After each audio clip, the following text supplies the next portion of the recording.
Hi, this is Dr. Maggie Perry with Tell Me What You're Proud Of. I'm here with this second session with Danielle.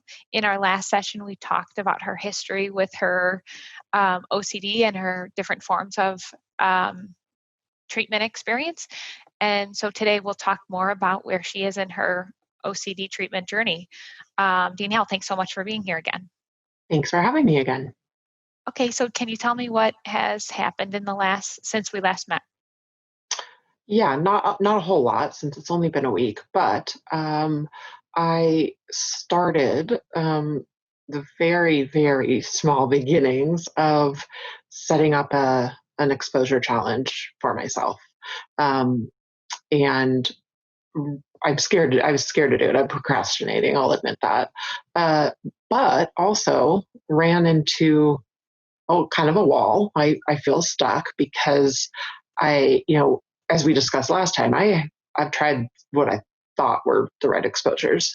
I don't know Can you what be the more right, specific? Can you, say again what you thought were the right exposures that you've done so far?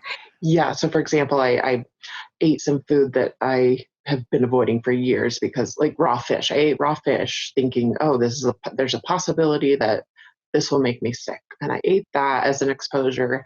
I went to a restaurant where I saw somebody have food poisoning, or maybe they were just really drunk. And I've avoided that restaurant for decades. I went there at 8 and didn't wash my hands, touched the table, didn't wash my hands. Like I mentioned, I went on the roller coaster. That was the only exposure that I actually did that I didn't, that I wasn't fine during, that I wasn't okay afterwards. Um, what else? Watched videos of people throwing up. And yeah, so like I've already had like a time in my life where I came up with a bunch of ideas of how I could expose myself to vomit. And now I'm not sure And what exactly. happened when you did those exposures? What'd you learn?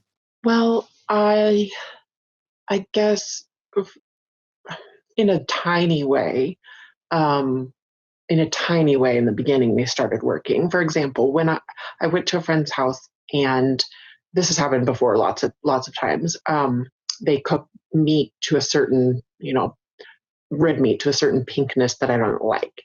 That's happened to me lots in my life. And in the past, I would not eat it, or ask them to cook mine more. And then also, like, kind of beg my husband not to eat the pink meat. And he would say, no, this tastes good. And so then I would just worry, or try to prevent it, right? Try to prevent it in one of those three ways. And so I remember one of my very first exposures was going there and saying, no, cook mine and my friends were surprised. They were like, are you sure you don't want me to burn your steak? And I was like, no, cook it just how you would for yourself and I will eat it. So I had some ground rules. I wasn't going to talk about it and reassure myself. I was just going to eat the pink meat, let my husband eat the pink meat, and not talk about it afterwards about whether everybody agreed that we would all be all right. And it was totally fine. I didn't ruminate about it afterwards. I didn't worry. It just, I think what I realized was I wasn't that worried. Like I think what I realized was that it wasn't a big risk actually. And maybe before I didn't want to take any risk at all. And then once I ate the meat, I realized that I thought this isn't a big risk. So that was freeing, I guess. That was freeing. Yeah. Mm-hmm. And I just wish that I had maybe a little bit more of those baby steps and maybe talked it out more after that because I didn't continue in that healthy exposure way. Where did it Yeah, go from there?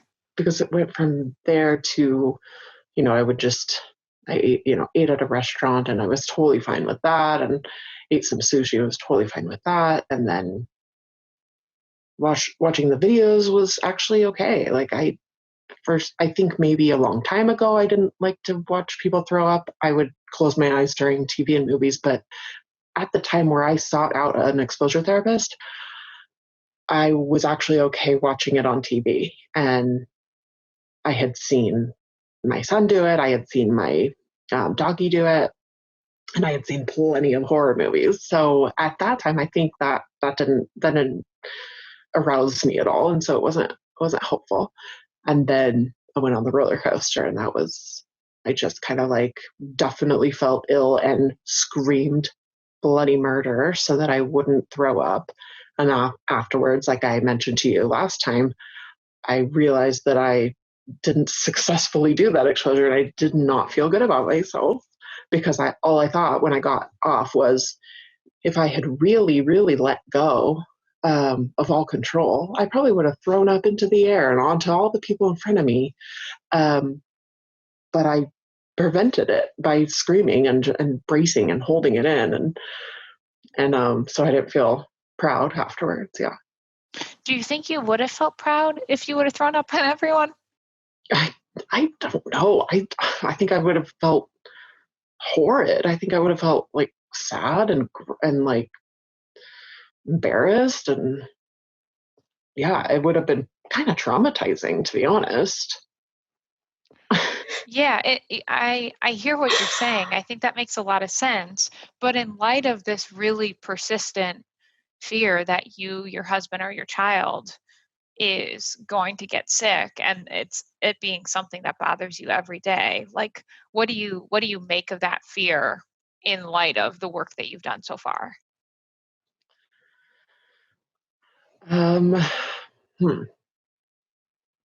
Well, I mean, a small part of it, me, knows that if I just went and stuck my finger down my throat and went to the bathroom and threw up, that would be a major hurdle. That I would be like, I've done it. I could do it. That was just over. That was what, and then my fear would persist for other for other areas of my life. I would still worry that my son was gonna get sick every day, or that I wouldn't make the right decisions when he is sick, and that things could get out of control and somebody might die because I didn't make the right decisions, or all that kind of thing. All of the uncertainty about the future. When you stick your finger down your throat, which I don't want to do still, I don't feel like doing it. Um, but when you do that, you are in control. And what I'm afraid of is not being in control.